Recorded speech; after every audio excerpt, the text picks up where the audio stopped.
I'm Scott, and we're from Moosicorn Ranch. And I'll apologize in advance. We have pretty pictures behind us, but they don't necessarily relate to what we're saying, so we're kind of non-conformist in that way. But in case you guys don't know, a moosicorn is half moose, half creature, half unicorn. It's a native creature to the Pacific Northwest. And aside from creating a haven for these wild moosicorns out at Moosicorn Ranch, we are learning and implementing what it takes to be modern homesteaders. All right, let me start off by giving you a little background on how all this began. 3 years ago, on a fall day, much like today, I was commuting in my shiny new SUV an hour back from my corporate office tucked away in some ivory tower to our shiny new house outside of Seattle. I got home and we sat down to a lovely meal bought on our shiny credit cards and got to talking.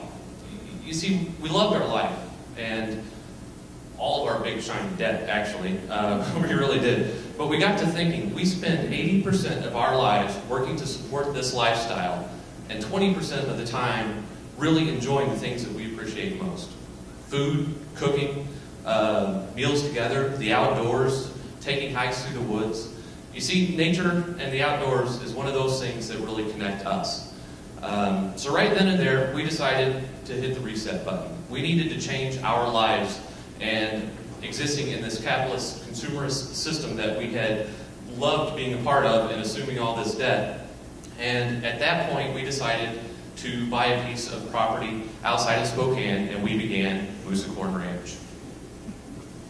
So Moosicorn Ranch really started out as just a change of pace for us. We wanted to have the time to enjoy our lives more, but as we went along, we realized that there was more to it, that we cared about the environment and our health. Currently, we're building our home. A lot of it we're doing ourselves, and the biggest milestone within the last week is that we can now shower indoors. So yeah, very excited about that. And you see, we've been camping since April 2nd. And when we first moved out here, if you call back to April, it was a little chilly, right? We had a wet, chilly spring this year. We were outside. And we've been showering outside and all of that. So we've lived without these modern amenities for so long that we've really come to appreciate all of them. I think we take for granted things like running water, temperature control, indoor toilets, that sort of thing. And we're glad that we had without these things for so long because we do appreciate them now, but we're not giving them up. Because, you know, when we tell people that we're being environmentally friendly and we're moving out to the woods, they think that we're giving up all of those things and we're going back to pioneer days, as if caring about the earth and means that we have to be in discomfort and that we have to move backwards. Well, that's not how we look at it at all. In fact, we're making choices every day that make a lighter impact on the environment and are better for our health and the future of our future children. But we're not even reverting back to the pioneer days. In fact, we're quite techy individuals. Believing that technology and the green movement cannot exist peacefully together is doing a disservice to both movements, we feel. We'll be using solar panels for our power, and we'll be using iPhones to operate our home and lighting systems, and we'll be automating our garden as much as we possibly can to make time for all those other wonderful things that we want to do together.